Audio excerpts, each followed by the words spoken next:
Hello guys, આજે આપણે બનાવીશું કોથમીર વડી. કોથમીર વડી બનાવવા માટે જોઈશે કોથમીર,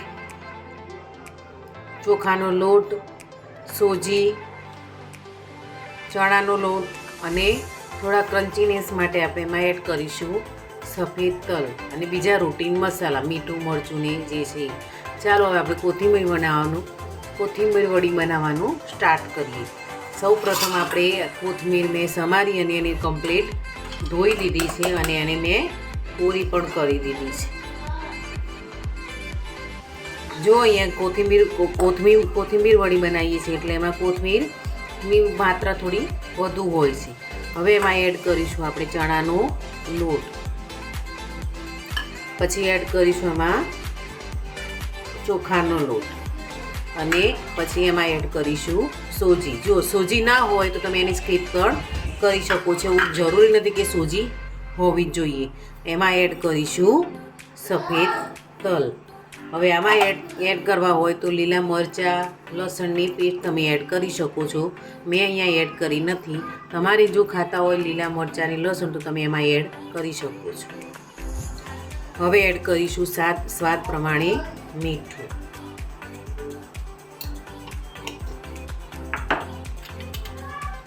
હવે એડ કરીશું હળદર, લાલ મરચું. અહીંયા મેં લીલું મરચું લીધું નથી એટલે લાલ મરચુંનું પ્રમાણ થોડું વધારે લીધું છે. હવે એડ કરીશું ધાણા જીરુંનો મસાલો.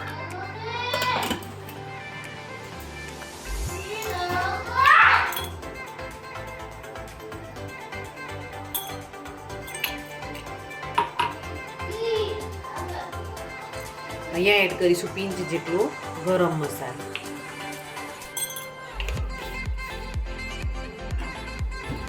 અને એમાં એડ કરીશું થોડું મોયણ માટેનું તેલ.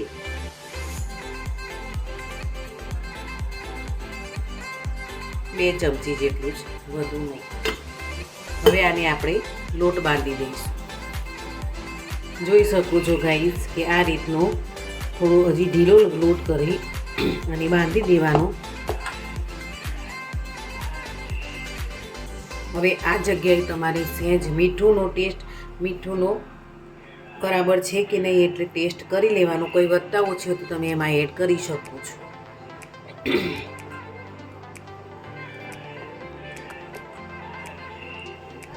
હવે આ રીતનું એક ટ્રે લઈ અને એમાં આ કોથમીર વડી આપણે એમાં પાથરી દઈશું. હવે આપણે આ કોથમીર વડીને વરાળથી બાફવાની છે.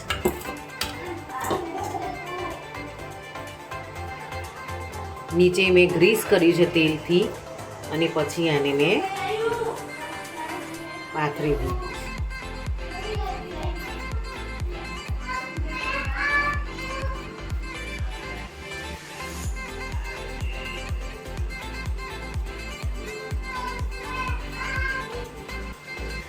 જોઈ શકો છો કે મેં એના હવે પીસીસ કરી લીધા છે.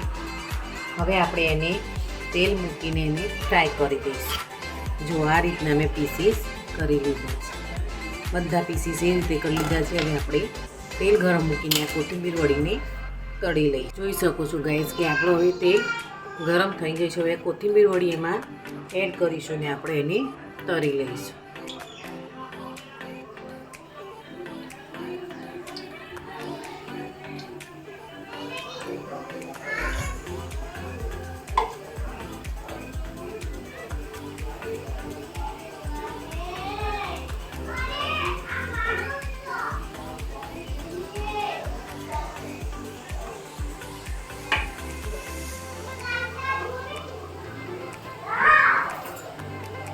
હવે એને આપણે તેલમાં ફ્રાય કરી લઈશું.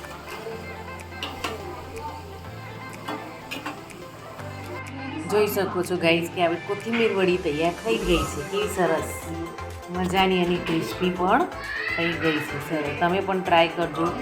તમને પણ જરૂર પસંદ આવશે. મારી આ રેસીપી જો પસંદ આવી તો પ્લીઝ લાઈક કરજો, સબસ્ક્રાઈબ કરજો, શેર કરજો. જય શ્રી કૃષ્ણ.